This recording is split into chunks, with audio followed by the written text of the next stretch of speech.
ഈശോ മിശിഹായ്ക്ക് സ്തുതിയായിരിക്കട്ടെ. ഇന്ന് ഉണ്ണീശോയ്ക്ക് സമ്മാനമൊരുക്കുന്ന 19-ാം ദിവസം. നമുക്ക് വചനം വായിക്കാം.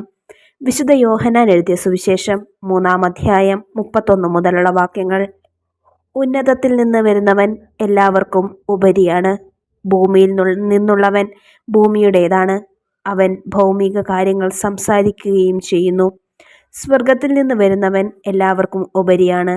അവൻ കാണുകയും കേൾക്കുകയും ചെയ്യുന്നതിനെപ്പറ്റി സാക്ഷ്യപ്പെടുത്തുന്നു.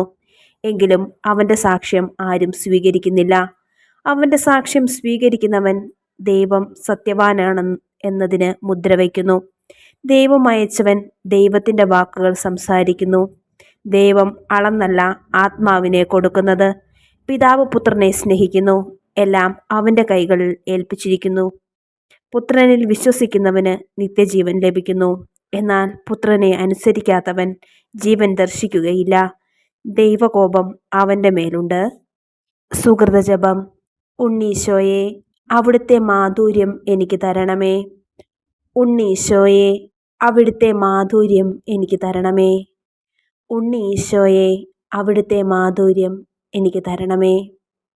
സൽക്രിയയായി നമുക്ക് 10 മിനിറ്റ് വചനം വായിച്ചു പ്രാർത്ഥിക്കാം.